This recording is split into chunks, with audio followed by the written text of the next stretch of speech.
안녕하십니까, 박사입니다. 트럼프 행정부가 USAID 미국 대외개발처를 탈탈 털고 있습니다.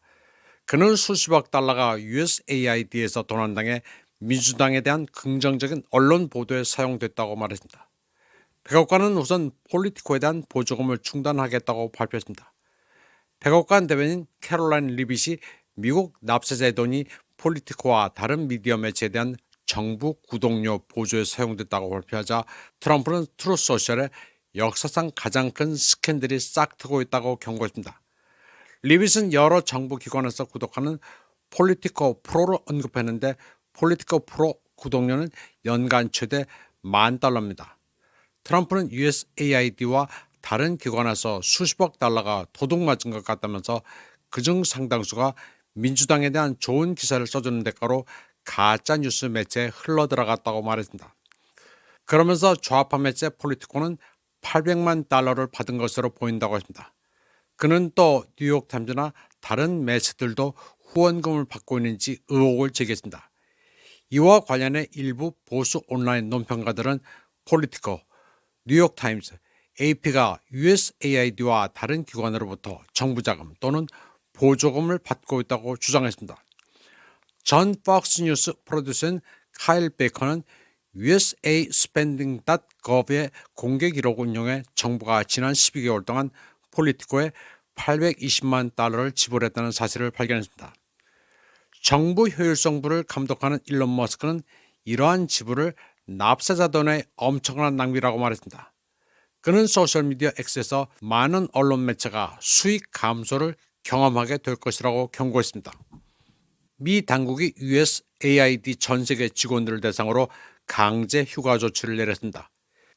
이에 따라 USAID 직원 1만 명이 무기한 휴직을 받게 되며 그중 최대 3분의 2는 미국으로 복귀하기 위해 30일이 주어졌습니다. USAID는 거의 모든 직원을 행정휴가에 돌릴 것이라고 발표했습니다. USAID 웹사이트 공지에 따르면 이는 필수 인력을 제외한 모든 직접 고용 직원에게 적용됩니다. 1961년에 설립된 USAID는 워싱턴의 주요 해외 정치 프로젝트 자금 지원 기관으로 인도주의적 개발이라는 전제하에 미국 이익을 증진하기 위해 수십억 달러 규모의 소위 외국 원조 개발 프로그램을 관리하는 책임을 맡고 있습니다. 그러나 도널드 트럼프 미국 대통령의 새 행정부서 이 기관의 운영은 미국 외교 정책에 대한 광범위한 재평가 차원에서 조정되고 있습니다. 트럼프 대통령은 지난달 취임 직후 90일간 모든 외국 원조를 중단하는 광범위한 행정명령을 발표한 바 있습니다. 웹사이트 공지에 따르면 2월 7일 금요일 모든 USAID 직접 고용 인력은 임무 수행에 중요한 기능, 핵심, 리더십, 특별 지정 프로그램을 담당하는 지정된 인력을 제외하고 전 세계적으로 행정휴가에 들어갑니다. 계속해서 근무할 것으로 예상되는 직원들에게는 주중에 개별적으로 통보가 이루어질 것으로 알려졌습니다. USAID가 고용한 1만 명 중 약 3분의 1은 세계 60개국에서 일하고 있는데 이들은 30일 안에 귀국해야 합니다. 미 국무부는 USAID 직원들이 미국으로 복귀하는 데 필요한 자금을 지원하기로 했습니다. 그리고 통지문에 Thank you for service라고 적었습니다. 이 같은 조치는 마르코 루비오 미국 국무장관이 USAID의 대행 관리자 역할을 맡는다고 발표한 후에 이루어졌습니다. 엘살바도르를 방문하는 동안 기자들과 대화한 루비오는 USAID가 하는 모든 일을 미국의 국가이익과 외교 정책에 부합하도록 하기 위해 기관에 대한 프로그램 검토를 하겠다고 약속했습니다. CNN과 월스트리트저널 등은 도널드 트럼프 대통령의 연방정부 축소 노력의 일환으로 CIA 요원들에게 퇴직보상금 바이아웃을 제안했다고 보도했습니다. 8달치의 봉급과 복지 혜택을 일괄 제공하고 사직서를 받는 조치입니다.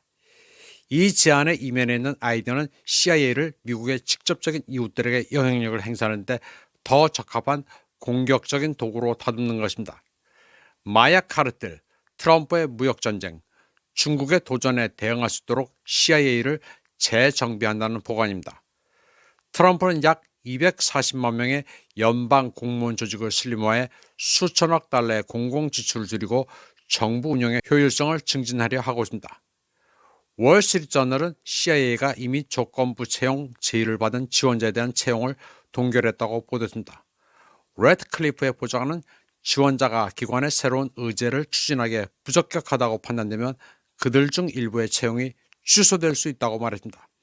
소식통은 레드클리프가 더 공격적인 스파이 기관을 설립하려 하고 있으며 CIA는 이제부터 서반구에 더 집중할 것이라고 덧붙였습니다. 그동안 CIA는 쓰잘데기 없는 일을 열심히 해왔습니다. 미국의 영화 제작자, 영화 배우들을 동원해 미국 스파이의 이미지를 희석하거나 영웅으로 묘사하는 일을 해왔습니다. 안젤리나 졸리는 2010년 스파이 스릴러 솔트에서 배역을 준비하는 동안 컨설팅을 위해 CIA 본부를 방문했습니다. 제니퍼 가너는 CIA 이중 스파이를 연기하기 위해 랭글리를 방문했습니다. 그녀는 2010년에는 CIA의 모집 영상에 출연하기도 했습니다. 벤 애플렉은 2002년 스릴러 The Sum of All Fears에서 CIA 부국장 잭 라이언 역을 맡았고 2012년에는 이란 인질 사태 동안 미국 외교관을 구출하기 위한 CIA의 노력을 칭찬하는 영화 아르고를 제작하고 주연을 맡았습니다. 1990년대 CIA는 할리우드 영화 제작자와 시나리오 작가들이 그들의 작품에서 CIA가 긍정적으로 묘사되도록 영향을 미치기 위해 연락사무소를 설립했습니다. 2012년 오사마 빈 라덴을 추적하는 과정을 극화한 제로 다크 서티는 미국 스파이가 귀중한 정보를 얻기 위해 고문을 자행한 사실을 은폐한 작품입니다. The Sum of All Fears와 Clear and Present Danger 등 고인이 된 톰 클랜시의 작품을 원작으로 한 영화는 1990년대 CIA 선전의 중심입니다. CIA는 이처럼 정보기관의 본령이 아닌 엉뚱한 이미지 메이킹에 주력해왔습니다. 이를 확 뜯어 고친다는 게 트럼프의 정책 기조입니다. 이번 방송은 여기까지 하겠습니다. 시청해주신 여러분 감사합니다.